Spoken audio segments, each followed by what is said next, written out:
I met Terrence in a hiking group out of Eugene. He wasn't the loud type or the know-it-all type. He just put in the miles, kept pace with whoever was next to him, and also carried more in his pack than he actually needed. And that last part is really what caught my eye. Only serious backpackers carry extra gear for others. It turns out we only lived a few blocks apart and had crossed paths without ever even meeting before. After that, it was maps and mileage and morning coffee before long trailheads. By the end of the year, we were together. No dramatic Instagram proposal or anything like that, just two people who could split weight evenly, walk in silence, and agree on when to set up camp. That kind of compatibility is rarer than love itself. Our usual thing was one or maybe two nighters, load up our packs, pick a loop with some decent gain, and then get off trail for a night, then hike back out. No hotels, no showers, no phones. Oregon's got plenty of land for that sort of thing, especially when you get off the main highways. There's just this quiet to it that presses in around you, and I like that pressure, and I know Terrence did too. The trip that went bad was supposed to be one of the good ones. We'd both talked about hitting the backwoods east of Mount Washington for quite a while now. Mid-fall, just enough chill to keep the bugs down, but not so much snow that we'd be post-holing. We found a trailhead that connected to some remote spurs, and we figured we'd bushwhack a little if we had to. Spent the week before double-checking our gear: two-person tent, fuel, headlamps, bear bag, beans, hot dogs, whiskey, the works. We parked at the lot on Wednesday morning, shouldered up, and then stepped off into the woods. It was quiet. Real quiet. The dry leaf crunch kind of quiet. No other cars in the lot, which felt like an added bonus. Those first few miles were perfect. Mossy trunks, a little breeze, nothing but the sounds of our boots and the birds in the canopy. Around the 3-mile mark, we stopped for a snack and to orient ourselves. The GPS was still good, battery strong, and the sun hadn't really moved far enough to cause any kind of concern. We had another 3, maybe 4 miles into our intended campsite for the night. Terrence found a boulder to sit on and wolfed down a protein bar, while I filtered water from a nearby spring pool. "Feels like we're the only two people left on Earth," he said. I nodded. "Yeah, kinda wish we were." It was one of those days that makes you feel smug about not having kids or mortgages or dinner reservations. Just two people and 1,000 trees around them. We pushed on, boots biting into the soft pine needle trail, heads down against the slope. Terrence had this habit of counting out loud once the incline picked up, like he could will himself forward with the numbers. I let him. I liked hearing his voice out there, liked knowing he was still a few steps ahead, even if he never looked back to check on me. By our 6th mile, we figured we were within a half mile of our marked camp. The sun had dropped a little bit, spilling amber light through the branches, but we weren't losing it fast. Still had time to settle in. "Hey, I gotta take a leak," Terrence said, slowing up. "All right, don't get lost," I half joked. He nodded at me, then peeled off the trail and disappeared into the undergrowth. I dropped my pack and stretched my back a little, listening to the birds. 5 minutes went by, then 10. I called out once, figuring he was just taking his time, but I got no answer. And that's when the scream hit. It wasn't a startled yelp or panicked shout. It was a scream, full-throated, punched out of the gut. It was Terrence, crying out for help. "Help me, help, help me." The words bounced off the trees and came from somewhere lower. I grabbed both packs, mine and his, then tore off through the woods in the direction I heard his voice, heart thudding, ducking branches and sliding over loose dirt. I found him about 60 yards out, down inside this narrow ravine, maybe 12 foot deep, tangled in brush and rock. He was on his back, face pale, one leg bent all wrong. His ankle was lodged between two hunks of stone. It's stuck," he said, teeth grit against the pain. "I slipped. It fucking popped." I climbed down carefully, trying to not make it worse. The rocks were slick, covered in a thin sheen of moss. I braced his leg and talked him through it, and when I twisted just right, the ankle came free. He howled out in pain, nearly passing out. We sat there for a while, breathing hard, his arms looped around my shoulder. Eventually, he could limp. Barely. It took him nearly an hour to get him back out of that ravine and back up to the trail. We were not going to make it that last half mile, not before nightfall. The slope was bad, the footing was worse, and Terrence couldn't even walk straight. We found a flat patch just off the trail, uneven but serviceable, and pitched the tarp right there. I got a small fire going, split a can of beans between us, and used his pack as a footrest. The ankle was swelling up like a balloon, but it wasn't broken. He could still move the toes. Still, we weren't hiking out tonight.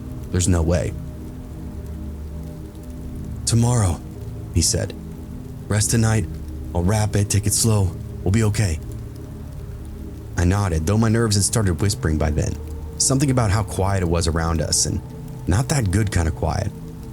The fire gave off this soft pop and a hiss, and we leaned into the warmth, keeping ears peeled for rustles or snaps of twigs, signs of other hikers, signs that we weren't all alone. If somebody came through, we wanted to flag them down for help and pray to God that they had supplies of some kind. And just like that, we weren't alone. A stranger stepped out of the dark just as we finished our food. One moment, nothing. Then, all of a sudden, something moved at the edge of the firelight, just enough shadow to make us both freeze, and I honestly pissed a little. "Evening, folks," the man said, raising one hand. He was tall and lean, wearing a hooded jacket and trail-worn pants. His boots were really dirty, crusted up with mud on the sides. "Didn't mean to scare you all, I saw the firelight." Terrence spoke first. "You're hiking at night?" The man smiled. "Through hiking. Got a quota to make. Gotta push some mileage in the dark if I want to keep up with my plan." He stepped a little closer, not quite into the circle of the firelight, but close enough for me to see his face. Long nose, sharp chin, thick eyebrows like caterpillars, greasy hair sticking out of his hood. He looked around our camp like he was casing it. "You guys mind if I sit for a minute?" he asked. Terrence and I exchanged a glance. We weren't armed, and I didn't really like the idea of saying yes to this stranger. I just shrugged because we didn't really have a good option here. Telling him no might just piss him off. We nodded, and he took a seat from across us. "So, you're just passing through, huh?" I asked. "Yep, name's 𝐾𝐨," he said, sitting cross-legged. "Notice your man here is kind of hobbling. That a sprain?" "Twist," Terrence said. "Caught it in a ravine." 𝐾𝐨 leaned over and stared at the ankle like it was dead. "That's pretty bad. Well, you're stuck out here now." I didn't like the way he said that. No pity, just an observation, like a man watching a mouse stuck in a trap. Are you able to call anybody?" I asked. "You got a phone, right?" 𝐾𝐨 then smiled, wider than he should have. "Nah, there's no service for miles, but I do have a satellite phone." My chest loosened a little. "Would you be willing to let us use it, just to call search and rescue?" He tilted his head like he was thinking about it. Then he said, "Sure, I can do that. All you gotta do is take your shirt off." The air cracked. Just like that, no hesitation, no humor. He was dead serious. Terrence sat up with his eyes narrow. "What the fuck did you just say?" 𝐾𝐨 didn't move. "You want the phone, that's the trade. I get to look. Or maybe more if you're feeling generous. Could save you a whole lot of pain. Maybe your girl's into that, huh?" I stood up. "Get the fuck out of our camp." He then stood too, brushing dirt off his knees. "Suit yourself, but you're helpless out here. He can't walk and you're 6 miles from the road. I'll come back later. Maybe you're feeling a little different." He turned and then disappeared in the trees like he lived out there. Terrence was breathing hard, adrenaline dumping. What the fuck was that? "Psycho," I said. "A fucking psycho." We didn't sleep much. Every twig snap would make me jump. And somewhere around midnight, a rock landed near the fire, just rolling past the tent. Then another, and I heard laughter. Not loud, but not close, but it was definitely there. Then nothing for a while. I stayed up while Terrence dozed. When it was my turn to sleep, he kept his eyes open and knife in hand. We didn't see 𝐾𝐨 again that night, but we never stopped listening. The sun came up slow on us. The fire was long dead and our limbs were stiff from fear more than the actual cold. Terrence hadn't said much during the night, just grunted occasionally or shifted the knife in his hand. I stayed half curled inside the tent, one boot on, eyes scanning the tree line until the black finally bled into the gray. We didn't see 𝐾𝐿 again, not that morning, but that only made it worse, honestly, not knowing where he'd gone to or if he even really ever left. I dozed off maybe for an hour just before dawn, and when I woke up, Terrence had already tested out his ankle. "All right, it holds," he said, forcing this smile. "It hurts like hell, but it holds." We packed up in silence. Every clink of a can or zip of a bag sounded titanically loud. The woods felt different now in the daylight. It was the same trees and same slope, but it was almost like they were leaning in a little more now, waiting to see what was about to happen to us. I kept checking the shadows for movement, but there really wasn't anything. No sign of 𝐾𝐿, no tracks, no proof he was ever even there. It made me feel completely crazy. The hike out was slow and agonizing. Terrence moved like a man on glass floor, testing each step. I offered to carry his pack, but he refused, said it kept him balanced. Every time I turned around to check on him, I expected to see something or someone behind us, a flicker of a hood, a pale, unexpected face. But it didn't happen. We made it 3 miles in before we saw him again. He was on a ridge line maybe 100 yards up, just standing there, backlit by the sun. He raised a hand and waved at us like we were old friends parting ways after a barbecue. Then he turned and walked out of sight, over the crest. And I never saw him again after that.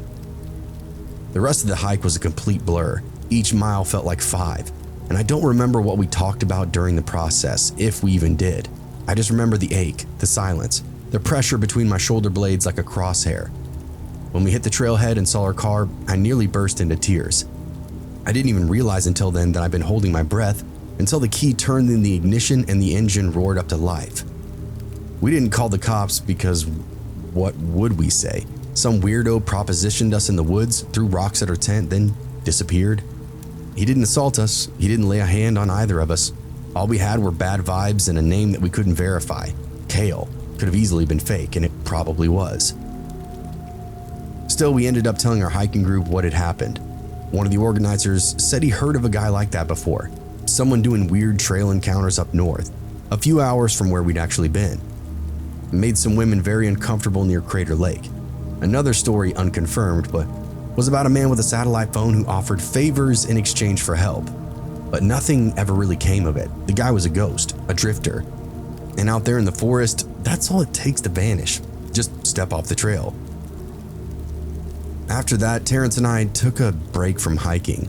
A long one, actually. Months passed before we even talked about doing another one. When we finally did, it was car camping inside a well-populated area, 10 minutes from the ranger station. I don't think either of us really wanted to say it out loud, but we felt like we'd lost something out there in the woods that night. The trust, maybe? And not in one another, but in the idea of nature being safe. That silence used to mean peace. And the worst part, I still think about that night all the time. I'll be in the shower or doing dishes and suddenly I'm right back there, staring into the trees, wondering if 𝐾𝐿 was out there watching us, even after he left. Wondering if he made a fire of his own, or if he just stood beyond the rise with his hands in his coat pockets, smiling to himself, watching us panic, listening to us whisper about him like he was a monster under our bed. I don't know what would have happened if we would have said yes, if we would have taken that deal. And I think about that sometimes too. If we wouldn't have gotten out of there faster, if he would have actually let us use the phone, or if that was just bait to see what he could get. The way he stared at me, it was like he didn't even see a person, just an opportunity, a transactional thing. It makes me sick to my stomach. But we didn't take the bait. We toughed it out and we got out of there. Still, I carry bear spray now, even on the short hikes, and I never camp without a sidearm anymore either. I know what's out there. And funny enough, it's not the bears or the weather that gets you. It's the fucking people.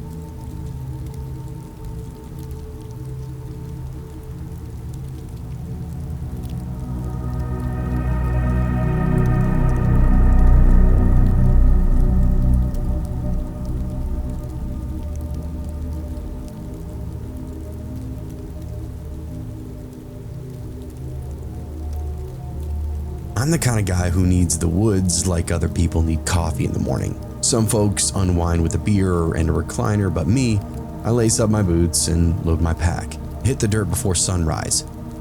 I like being out where the cell signal cuts out and the only company is the sound of wind inside the pine needles. No bosses, no bills, the kind of quiet you can really feel in your bones. On one summer, I made a project out of knocking out every trail on a map that I'd pinned above my garage workbench. I'd circled them with a red Sharpie as I went. Local day hikes mostly, stuff within 2 hours of home that I'd never gotten around to. It gave me this rhythm: wake up early, toss together a lunch, fill up the hydration bladder, double check the weather, then head out before the sun had fully even gotten it started for itself. I got so used to the routine that I stopped thinking about it, went on autopilot, muscle memory. And I think that's what bit me in the ass. It was mid-July, already warm by the time I pulled into the parking lot, dust kicking up behind my truck. I did a few donuts, no other vehicles, so it was perfect. I stepped out, locked the cab, stretched, and hit the trail with a grin on my face. Something about that morning light through the trees just made me feel like a kid again. I moved fast, burning off my breakfast. Eager legs, good weather, not another soul in sight. Around 3 miles in, I went to grab my binoculars, and I spotted something up the slope. A hawk maybe, or a turkey vulture. I reached for the strap behind my shoulder and got nothing. My fingers just brushed my shirt. I stopped and patted my sides, and turned in this slow circle. No pack. It was still sitting in the back seat of my truck. My water, my food, my phone charger, everything I needed for the full day out. I'd walked 3 miles without noticing. I stood there like an idiot, listening to the trees creak and the birds chatter, feeling dumber and dumber by the second. I thought about heading back right then. 3 miles isn't really that bad. I wasn't thirsty yet, and the trail wasn't technical. Plus, I'd already committed the morning to this hike, you know? What's 1 more mile? I told myself I'd turn around before 5 max. Just make the loop, head home, drink a gallon of water, and maybe even eat a pizza. It didn't seem really that reckless at the time. I wasn't hurt, I wasn't lost. I knew these woods, or at least so I told myself. I'd logged hours and hours looking at them on the map anyway, and that was my mistake. I didn't know shit about where I was or the situation itself. The trail started to zigzag uphill, switchback after switchback through a patch of scrub pine and brittle. I kept at a steady pace, chest pumping, trying not to think about the water sitting in the cab of my truck. By mile 4, I was really feeling it, the dry mouth, that little knot in my gut that comes from hunger, but it hadn't turned to a grumble yet. Still, I'd made it this far, and the loop was just a little further. From the elevation and terrain, I knew where the trail was going to double back. I figured I could save some time and distance by cutting straight across one of those wider turns. I've done things like this before, tons of times, but I don't really recommend it unless you know what you're doing. But I did it, or at least I thought that I did. I stepped off the trail into a patch of dense trees where I could see the other leg of the trail, maybe 300 yards below. Just a quick off-road hop, nothing too wild. About halfway through that thicket though, the ground dipped sharply.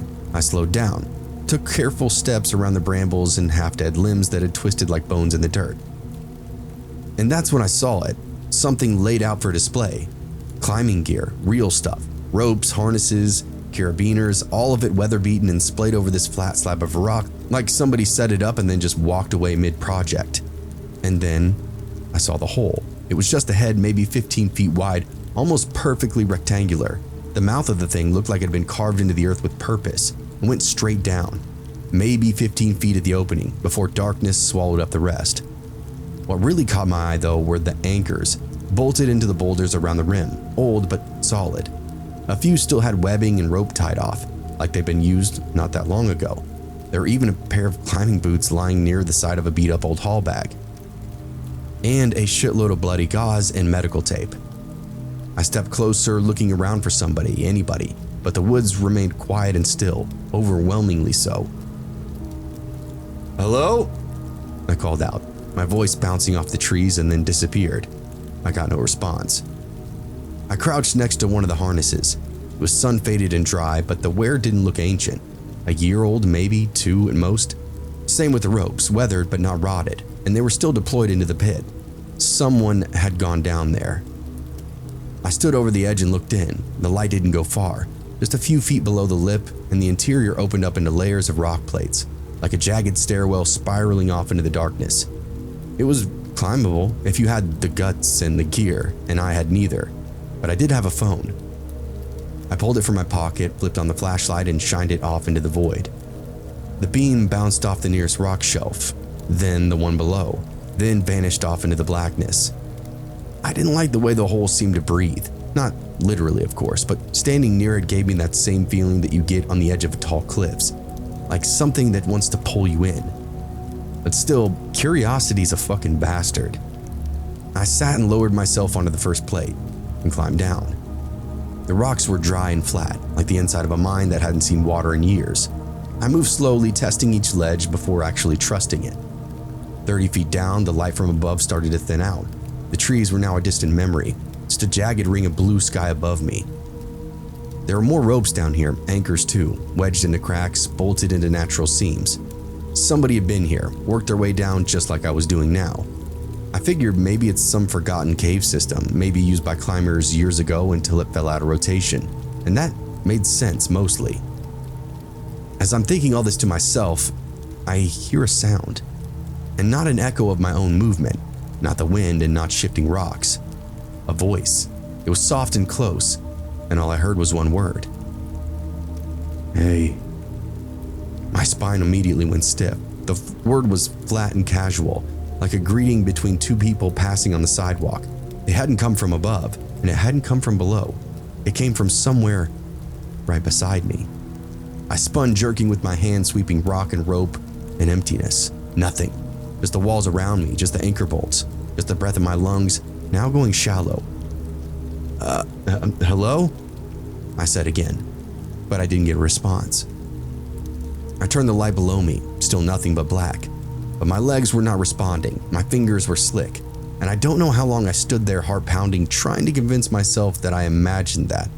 A trick of the acoustics, my own voice bouncing weird, anything but the thing it really sounded like. Somebody else was down here with me. Hey, it had said. Not help, not hello, just hey, like it had been waiting for me to notice them. I climbed, fast and sloppy. My foot even slipped once, scraping the side of a ledge, but I didn't stop. I didn't look down. I just clawed my way up until daylight kissed the rim and launched myself out like the earth was trying to suck me back in.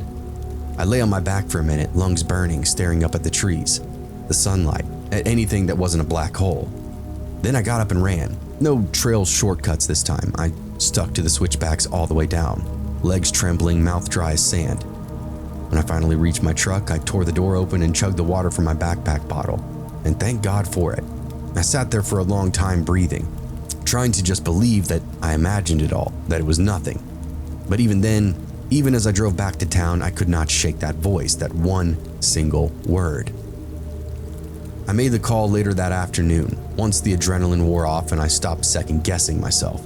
I didn't mention the voice, I just told the ranger station there was a collection of climbing gear about 4.5 miles up on the East Loop Trail, off a switchback. Told them the ropes were still rigged, there's still a hole in the ground, possibly an open cave. I figured they'd take it seriously, maybe send a couple of guys out, tape it off, haul the stuff out for inspection, whatever their protocol is. The ranger that I spoke to didn't sound too surprised though. He listened, asked a few of his own questions about the location, gear, condition, if there was a smell. Then he gave me this small sigh through the other end of the line. Yeah, he said. We get a call about that setup every once in a while. It's been there a long time. How long? I asked him. Not really sure. Been here 9 years and it was old when I started. We leave it there as kind of a warning. Deterrent for amateur climbers, really. You don't know who it belonged to? Nope. I think we did at one point, I'm sure. Records get lost though. It's just one of those things, you know, kind of becomes part of the trail itself. And that last part really stuck with me. Part of the trail, like moss or rust or the way the wind sounds in certain spots. Just another feature of the land, ignored until somebody stumbles into it. I didn't say anything else, didn't mention the voice or how it was right there, close enough to touch. Didn't mention the way the ropes looked ready to be used, not forgotten. Some part of me knew how that would sound to him though. Like I was dehydrated maybe, hallucinating or worse, just trying to spin up some backwoods legend for internet clout. But to me, it wasn't just a story. For days after, I couldn't stop thinking about it. I'd be at work or in the garage, and I'd hear it again, flat and emotionless, right behind my ear. Hey. It didn't come with fear at the time, but that was the worst part. The voice wasn't desperate or angry or lost. It was casual, patient almost. I stopped hiking solo for quite a while after that, and I'm not even ashamed to admit it. I started double and triple checking my gear before leaving the driveway. Even took a buddy out there a few times with me months later and tried to find the same spot, and I couldn't do it. Not exactly, at least. The trail had grown over in places and none of the switchbacks looked right to me. He thought I was exaggerating, making up shit. Said maybe I wandered further than I remembered. Maybe. But I know what I saw, and more than that, I know what I heard. Something is down there, whether it's a person or a thing or an echo of somebody who went too deep and never came back. I don't know. But what I do know is this. When the earth opens up like that, when rocks make room for something they were never meant to hold, you don't hang around and ask questions. You get the fuck out of there while you still have the chance.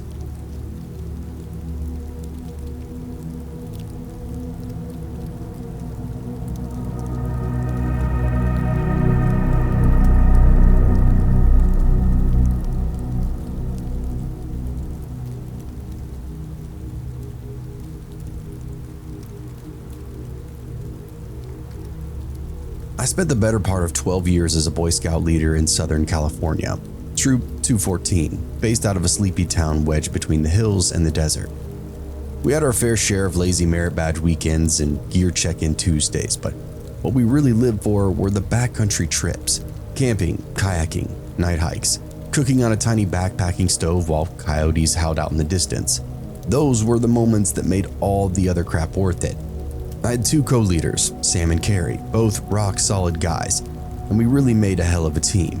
Sam had this easygoing way with the younger kids, and Carrie was the detail guy, gear checks, trail permits, maps printed out and laminated like he was prepping for a military op. And me, I was somewhere in the middle of the two. I kept the group moving, kept them motivated. I also foot the bill pretty much all the time, so. Spring trips were our favorite. Warm enough to ditch the thermal bags, and cool enough to keep the flies down. Every March or April, we'd take the troop out to explore some lesser-used trails and spend a few nights underneath the stars. The year this story takes place, the plan was to do a big loop through the canyon system, about 2 hours from town. A trail I'd even hiked before. Gorgeous place too. Steep red walls, a creek that twisted like ribbons through the rock, little pools where you could cool your feet off. Giant stone formations that looked like open-air amphitheaters. Crystals littering the path like trash. The thing was though, both Sam and Carrie came down with a bug almost the day before. Nothing life-threatening, just enough to knock them out of commission. Honestly, probably should have called it off right then and there, but I didn't. And a chunk of kids had already dropped off from that same flu going around. I figured with only 13 boys making the trip, I could handle it by myself. I'd led hikes before, done solo overnights in tougher places than this. I was cocky, I was also optimistic, which in this case is kind of a dangerous combination. So I packed the boys into our old white activity bus, that lumbering tin can with the peeling troop sticker on the side, rolled out that Friday morning. The trailhead was empty when we pulled in, dirt, dust, and a pit toilet that hadn't seen a cleaning crew in at least a month. The boys were buzzing though, tossing their packs on and adjusting their poles while I double-checked everything else. We had water, maps, radio, head count, all that stuff. I gave our quick safety talk and reminded them to stay on the trail, stay within sight of me. Do not go wandering off just because a shiny rock catches your eye. Then we set off under a cloudless blue sky, and everything felt so right. The boys were loud and happy, the trail was dry and clear, and I kept thinking to myself, this is going to be one for the books. The canyon opened up around the first bend, walls climbing higher on either side like something out of a fantasy novel. The boys were having the time of their lives, joking, snapping pictures, yelling echoes into a rock to hear them bounce back. We were moving at a good clip too, stopping often enough to poke around creek beds and pick out some strange stones. One of the kids, Parker I think, found a small geode and lost his mind completely over it. That sparked that usual rock fever, and before long most of them were walking with their heads down, scanning for crystals themselves. We hiked deep into the canyon, maybe 5 or 6 miles before I called it for lunch break.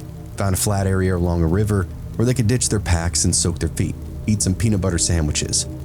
Spirits were high. I was sweating through my shirt, but otherwise things were going pretty smooth. No injuries, no whining, no lost gear.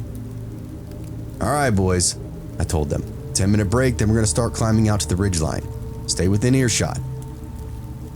A few of them nodded back to me. One kid, Lucas, raised his hand and said he had to pee. I pointed toward a bushy slope just off the trail and told him again to stay visible. Another kid, Ethan, was already chasing some crystal veins up a dry wash, crouched and humming to himself. I saw him and I should have called him back. I should have made them all stay put as we moved as a group, but I didn't. 2 minutes later, the scream came. Not a yell, not a shout, an honest-to-God, blood-curdling scream, full-throated and panicked. I quickly jumped to my feet. The boys froze mid-bite, heads whipping toward the source of the sound. Ethan came tearing out of the trees, arms flailing, eyes wide and wild. "Coyotes!" he shrieked. "They were everywhere. They came out of the rocks. They're biting at me." He stumbled back into the group, shaking, and then collapsed to his knees. I scanned the tree line, the brush, the slope behind us. At first, I didn't see anything, just stillness. Then I heard that high-pitched yipping, one at first, then three, then what sounded like a full pack joining in on it, echoing through the canyon in waves. Coyotes weren't new, we'd seen them many times before. They usually kept their distance, maybe one or two would show up at camp, see if somebody left a bag of food out or something. They never attacked though, not unless rabid or cornered. But this time, the sound itself was even off. The yips were growing closer, sharper. I saw the first pair of eyes behind the low mesquite, then another behind a scrub oak, then 6, maybe 8. It's hard to count when they were moving and weaving through brush in short bursts.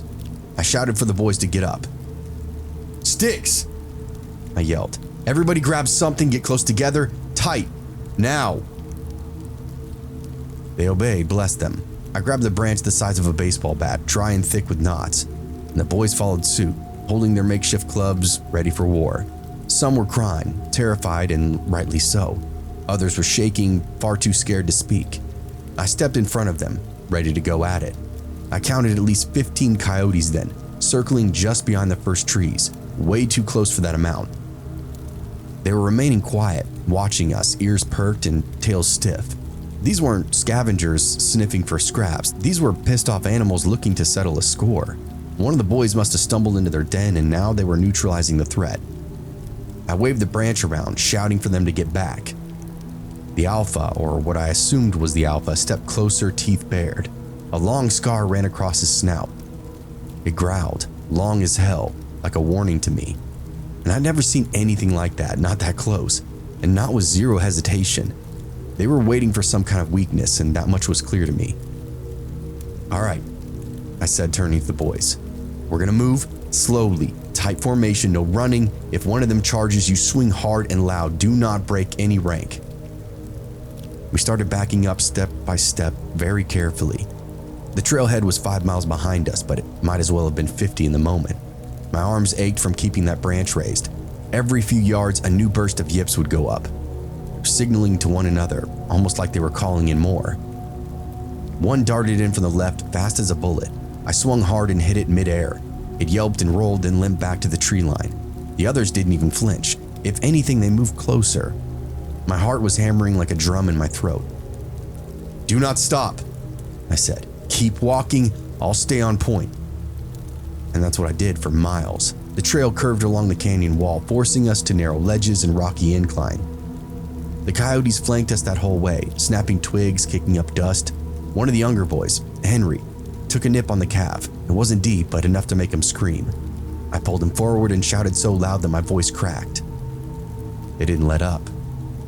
For 3 solid hours, I led my group of boys like a battered old general marching through enemy territory. I took swipes, yelled, threatened, begged, but I never felt brave. I felt cornered. I felt like prey. By the time we saw the trailhead sign, I almost cried. The parking lot remained empty and silent, sun-baked, not a soul in sight. Those coyotes followed us right to the tree line. The moment the lot came into view, the boys broke. They didn't wait for me to say a word, they just ran. Packs bouncing, sticks forgotten, feet pounding against the gravel. I didn't stop them this time. I was right behind. Limping from a low swipe, one of the coyotes had landed near my shin. It barely tore my pants, but it left a welt like a branding iron. I was bleeding and didn't even notice until now. They did not follow us past the trees. The whole pack just stood there, tail stiff, not retreating, but not advancing either, just watching us.